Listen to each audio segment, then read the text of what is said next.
Now, from Wish TV, your local news source, this is All Indiana Politics. Good Sunday morning. Welcome to another edition of All Indiana Politics. I'm Phil Sanchez. We've already had two major announcements in the race for Congressman Jim Banks' seat. State Senator Andy Zay and Judge Wendy Davis both have entered the Republican primary for the Northeast Indiana's seat in Congress. They both stopped by our studios to talk to our government reporter Garrett Berquist, and we begin with State Senator Andy Zay. With us now is State Senator Andy Zay. Thank you for dropping by today. Hey, happy to be with you. So why are you running for Congress? I've had a lot of great experience in the Indiana General Assembly the last 7 years, learning to navigate the bureaucracy and serve constituents is a key part of that. And that element is critically important at the national level, whether it's working with veterans and helping them with Veterans Affairs issues, Social Security for our elderly, or economic development issues, supporting our state and supporting our local entities. So I think those are the critical areas. But beyond that, look at where we're at right now. Every day we're hearing about another bank failure. America simply isn't serious about balancing their checkbook. We need serious legislators to go out and handle these issues that have the experience of working in the Indiana General Assembly as a good backdrop, and I think that parlays very well into serving the 3rd District in Indiana. Would you vote for a nationwide abortion ban? Yes, sir. Would there be any exceptions to that? I voted for an exception in the Indiana State House for life of the mother only exception. I signed that pledge with the Indiana Right to Life, and I hold firm to that. I think building a culture of life in Indiana and throughout our nation is a very positive step forward that all Americans can get behind, and certainly all the residents of the 3rd District. And I think we should be proud of that culture of life, and of course we should protect the mother in any instances.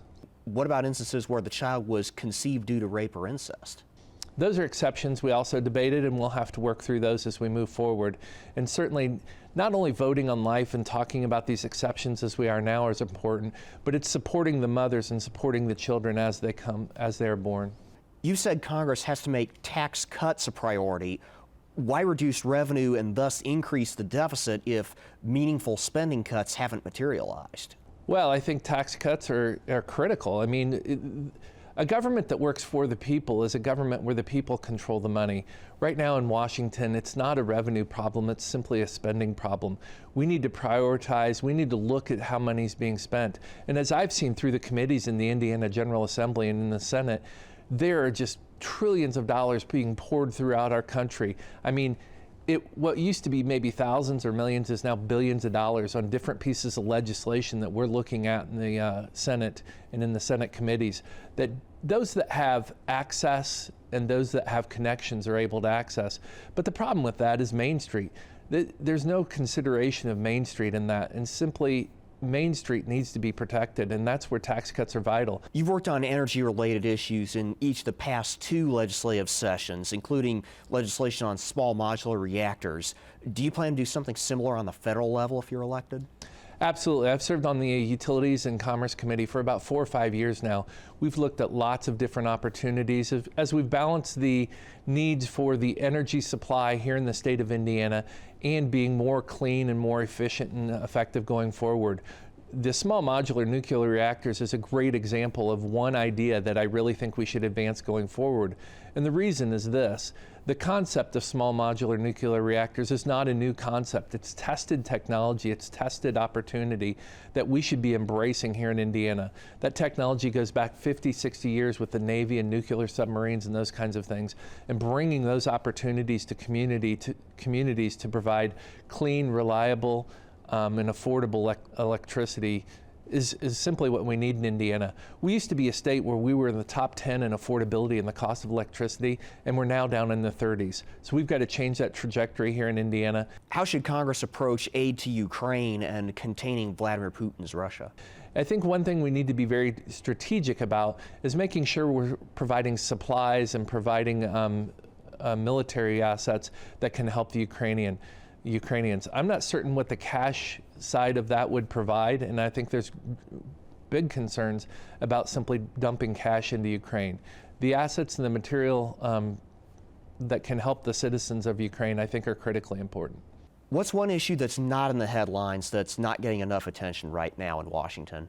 Well, you touched on it, and I would go back to it, and that's simply energy. We have energy systems in our RTOs that are on the cusp of, being stressed, where our industries that we're bringing here to the state of Indiana do not have the electricity they need. They're being asked to shut down. They're being pushed into contracts, which is forcing them to shut down at different times, and many times at great cost. It's costing those industries millions of dollars, either in equipment failures that come from those quick shutdowns or in lost production because they're not able to keep a shift going. And as I mentioned, we're going, Indiana's going the wrong way. We were in affordability, we were in the top 10, and we're now at 36. The United States of America needs an energy policy that works.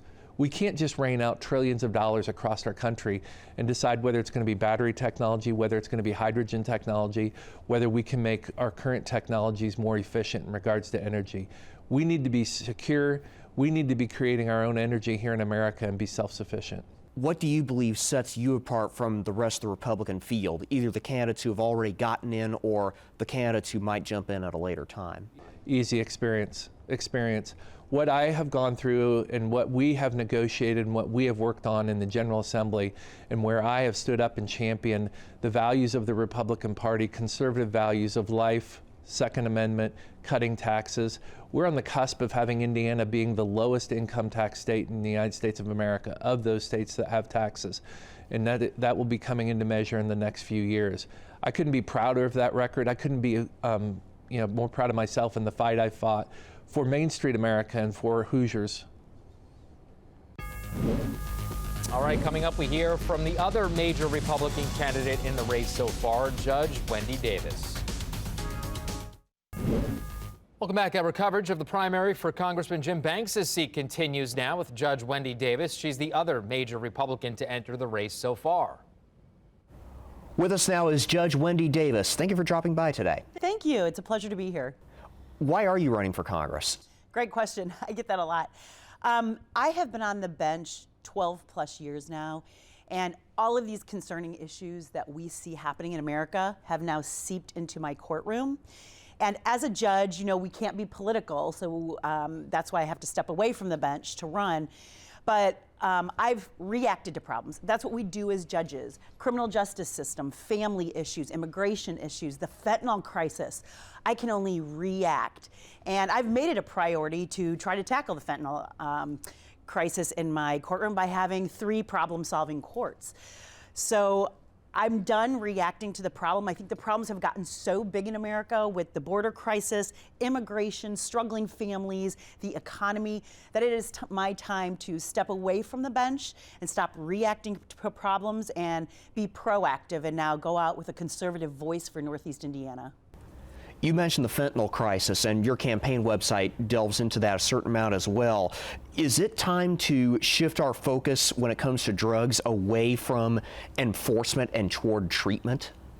I've been very proud of and made it a priority to bring treatment to Northeast Indiana. I shepherded a bill years ago with other law enforcement that brought some inpatient treatment to the fentanyl crisis, inpatient treatment to those that are getting arrested for possession of a narcotic drug, possession of methamphetamine. So now when they get arrested for those felonies, we do have a place that I can, even if I remand them for their own safety, because I don't want them to keep using fentanyl, I can release them to treatment, and they go into my problem-solving courts. And I see them every day. I keep track of their treatment. And so I really think we need to separate out the dealers from the addicts, and those addicts, a lot of them struggle with mental health and addiction. Those are the individuals we need to focus on treatment. The first sentence on the issues section of your campaign website ends with, "Wendy's not afraid to fight for our Christian conservative Hoosier values." Do you believe Congress should set public policy based on one religion's belief system? Well, I'm unapologetically a Christian that believes in the Lord Jesus Christ. So I am passionate about the issues in America, and I do think that we need strong conservative policies that are in America. That's the America I grew up in. So I grew up in a really strong America, and I want to bring back that strong America that I grew up in. That doesn't mean go backwards with race issues or discrimination. I mean, strong economy. When Ronald Reagan was the president, we had a really strong economy. When Ronald Reagan was president, he won the Cold War against Russia without firing a single shot, which I'm very passionate about the China issue right now. Would you vote for a nationwide abortion ban? Well, first of all, the Supreme Court has already taken that away from the federal government. So right now, it's in the hands of the states. So I agree with when the Dobbs decision came out, I agree with not federalizing that issue. I am I'm pro-life. I think every life is precious and we need to preserve that life. I am unabashedly pro-life, but I do believe what the Supreme Court did by putting it back to the states and let the states themselves decide. So just to be clear, you don't believe Congress should weigh in one way or another on that issue? I am a judge, or I have been a judge, and I respect the Supreme Court and their authority. You know, there's separation of powers, and so that's what our Constitution says, separation of powers, and what the Supreme Court has done is now separated that power, taken it away from the federal government, and brought it back to the states. So I respect what the Supreme Court does. It's their power to do that. How should Congress approach aid to Ukraine and countering Vladimir Putin's Russia? We cannot deplete our own army. However, I do believe that we continue to fight for Ukraine, and here's why. If Russia takes over Ukraine, that's going to be a sign for China to go right after Taiwan.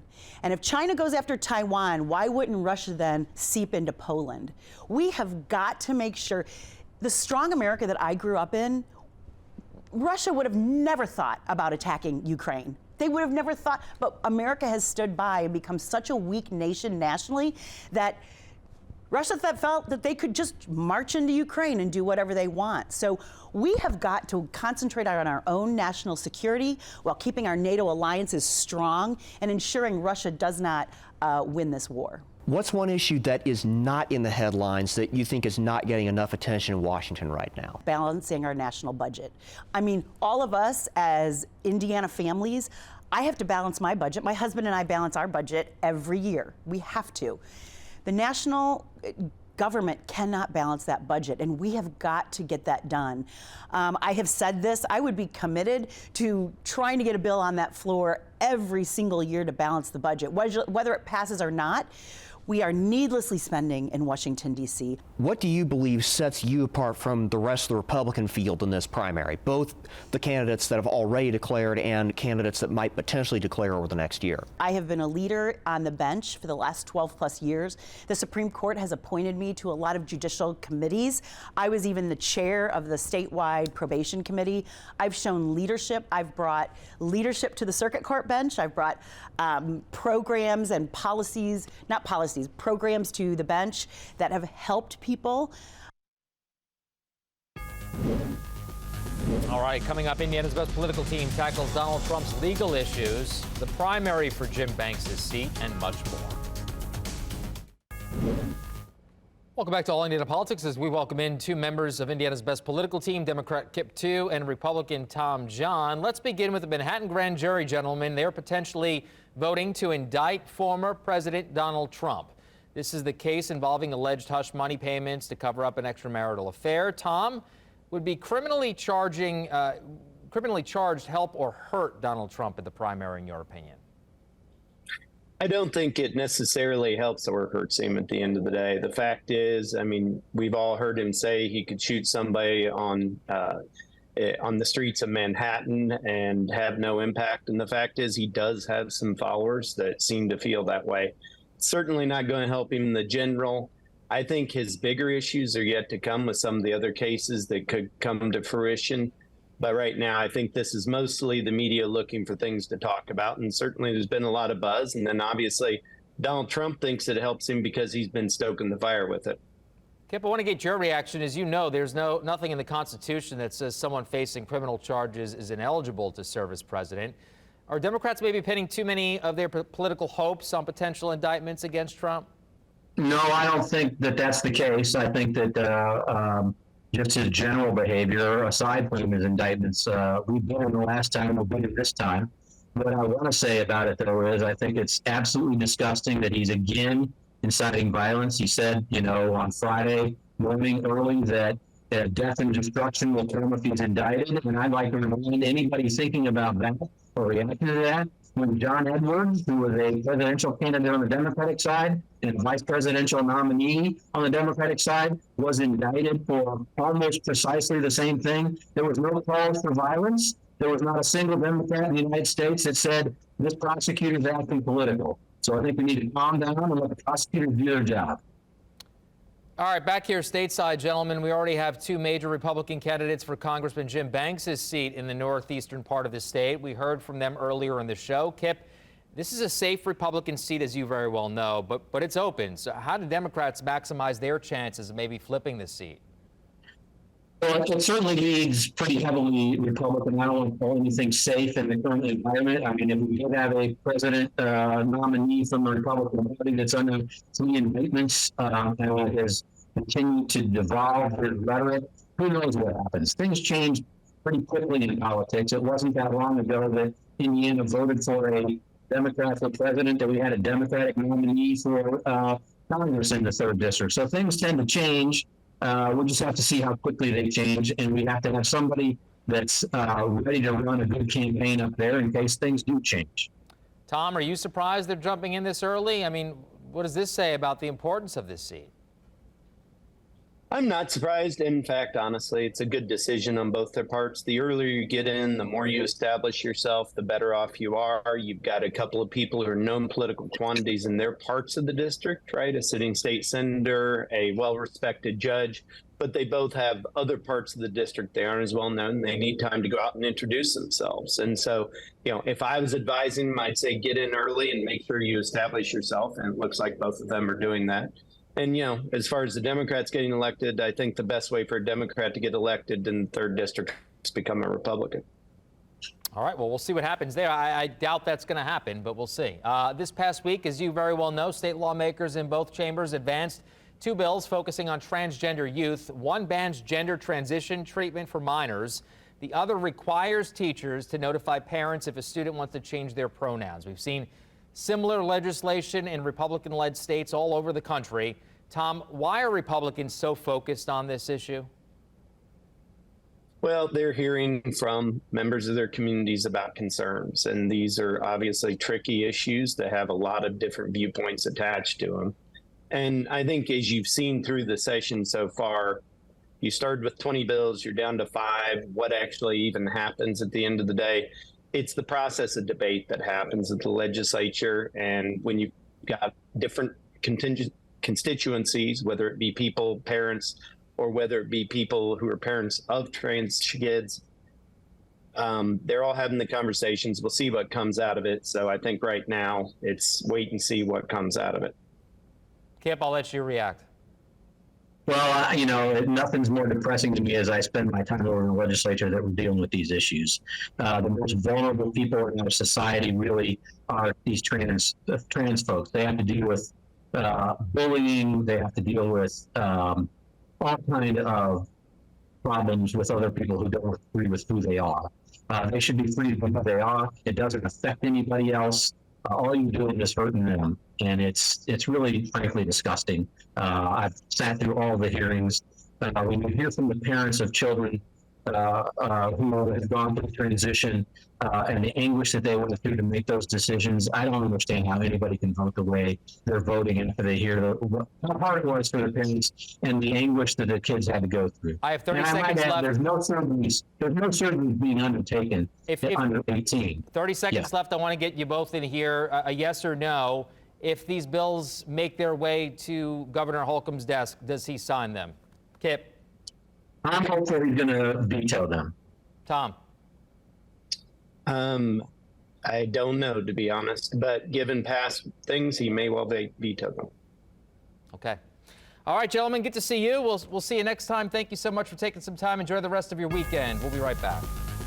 Take All Indiana Politics on the go with you. Download our podcast now. Part of the All Indiana Podcast Network and allindianapodcastnetwork.com.